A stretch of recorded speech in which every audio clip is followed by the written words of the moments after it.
बिस्मिल्लाहिर्रहमानिर्रहीम। अस्सलामुअलैकुम।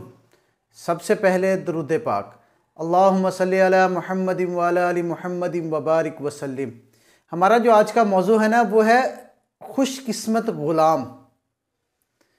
पुराने दौर जब होते थे ना, तब ग़ुलाम बिका करते थे। मदीने का एक बाज़ार था, गर्मी की शिद्दत इंतहाई ज़्यादा थी, लोग गर्मी की शिद्दत से नढाल हो रहे थे। एक ताजर अपने साथ एक ग़ुलाम को लिए परेशान खड़ा था, क्योंकि ग़ुलाम बिकते थे ना उस वक़्त, तो वो ग़ुलाम बेचने के लिए खड़ा था। गर्मी की शिद्दत उसको महसूस हो रही थी। ग़ुलाम चूँकि एक छोटा सा बच्चा था, इसलिए वो बिक नहीं रहा था। वो धूप में खड़ा पसीना पसीना हो रहा था, इंतहाई उसको पसीना आ रहा था, मगर उसका कोई गाहक नहीं आ रहा था। ताजर का जो बाकी सारा माल था ना, वो सारा अच्छे दामों बिक गया था। ये ग़ुलाम ही बाकी था, जिसे ख़रीदने में कोई दिलचस्पी नहीं ले रहा था। ताजर सोच रहा था कि ग़ुलाम को ख़रीद कर इसने शायद घाटे का सौदा किया है। वो ये सोच रहा था कि अगर इसको कोई ख़रीदने आएगा ना, तो इसको मैं पूरी कीमत पर ही दे दूंगा, इसका मुनाफा नहीं लूँगा। क्योंकि सोचा तो इसने ये था ना कि मुझे ग़ुलाम बच्चा है, शायद काम करने वाला, घर में किसी ने काम पे रखना हो तो वो ले लेगा, तो मुझे अच्छा मुनाफा मिलेगा। मगर उसको तो इस वक्त अपनी लागत भी पूरी होती नज़र नहीं आ रही थी। तो उसने सोचा कि अगर कोई मेरे पास कस्टमर आएगा ना, तो मैं उसको पूरी कीमत पर ही दे दूँगा। मदीने की एक लड़की थी, उसकी नज़र उस पर पड़ी ना, तो इसने ताजर से पूछा कि ये ग़ुलाम कितने का बेचोगे। तो ताजर कहने लगा कि मैंने इतने पैसे में लिया है, इतने में ही दे दूंगा, कोई प्रॉफिट नहीं लूँगा आपसे। इस लड़की ने इस ग़ुलाम पर तरस खाते हुए, छोटा सा बच्चा था, तरस खाते हुए उसको ख़रीद लिया। ताजर ने भी शुक्र अदा किया कि या अल्लाह तेरा शुक्र है, बिक गया, और वापसी की राह ली। मक्के से ना अबू हुज़ैफा मदीना शरीफ आए हुए थे, तो इन्हें इस लड़की का किस्सा मालूम हुआ। तो इनको पता लगा कि लड़की तो बहुत ही रहमदिल है। तो इस लड़की के लिए उन्होंने रिश्ता भेजा कि आप मेरे साथ शादी कर लीजिए। यूं वापसी पर वो लड़की, जो पहले कंवारी थी, बाद में उनका रिश्ता आया, तो उस रिश्ते को कबूल कर लिया गया, उसका निकाह उनके साथ हो गया। वापसी पर वो लड़की, जिसका नाम शीबा यगार था, इनकी बीवी बनकर इनके हमरा आ गई। जो वो थे ना, ग़ुलाम को लेकर अपने साथ मक्के पहुँचे ना, तो अबू हुज़ैफा मक्के आकर अपने पुराने दोस्त उस्मान बिन अफ़वान से मिले, तो इन्हें कुछ बदला हुआ महसूस हुआ कि उनके लहजे में कुछ बदलाव है। दोस्त से इस्तफसार किया, पूछा कि उस्मान, ये सर्द महरी क्यों है, कि तुम इतने रुखे रुखे मुझसे क्यों हो। तो उस्मान बिन अफ़ान ने जवाब दिया कि मैंने इस्लाम कबूल कर लिया है और तुम अभी तक मुसलमान नहीं हुए, इसलिए हमारी दोस्ती चल नहीं सकती। तो इस पर अबू हुज़ैफा कहने लगे कि अगर तुमने इस्लाम कबूल कर लिया है, तो अपने उस नबी के पास मुझे ले चलो, ताकि मैं भी उनके हाथ पर इस्लाम कबूल कर लूँ, क्योंकि मैं इस्लाम में दाखिल होकर अपना अच्छा दोस्त दोबारा पालूँगा।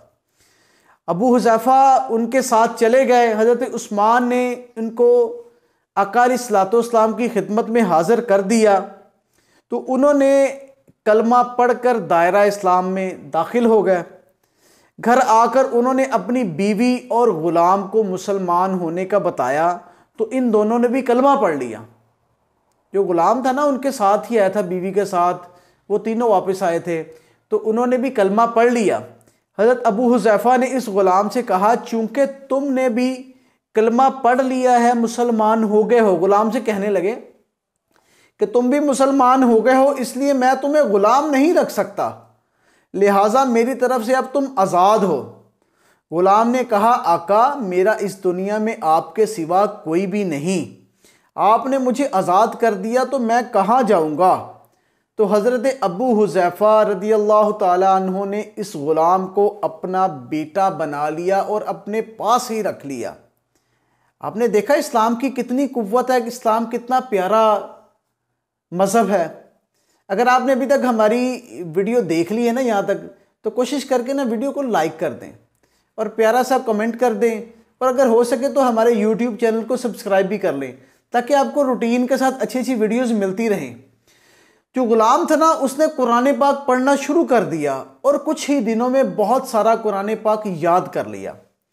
वो जब कुरान पाक पढ़ने बैठता ना, तो उसके लहजे में बहुत खूबसूरती थी, बड़े ही खूबसूरत अंदाज में कुरान पाक पढ़ता। हिजरत के वक़्त नबी करीम सल्लल्लाहु अलैहि वसल्लम के पहले जिन सहाबा ने मदीने की तरफ हिजरत की, इनमें हज़रत उमर के साथ हज़रत हुज़ैफ़ा और इनका ये लेप पालक बेटा भी शामिल था। मदीना पहुंचकर जब नमाज के लिए इमाम मुकर्रर करने का वक़्त आया, तो इस ग़ुलाम की खूबसूरत तिलावत और सबसे ज़्यादा कुरान पाक हिफ्स होने की वजह से इन्हें इमाम चुन लिया गया, जो कि एक ग़ुलाम थे। और इनकी इमामत में हज़रत उमर रदियल्लाहु ताला अन्हो जैसे जलीलुल कदर सहाबी भी नमाज अदा करते थे। जो मदीने के यहूदी थे ना, उनको इमामत करवाते देखते थे तो सोचते थे, ये कैसा मज़हब है, जो ग़ुलाम था उसको आज इन्होंने अपना इमाम बना लिया है। ग़ुलाम भी वो था जिसको ख़रीदने के लिए कोई राज़ी नहीं था। अल्लाह अकबर, कितनी इज़्ज़त दी इस्लाम ने इस ग़ुलाम को।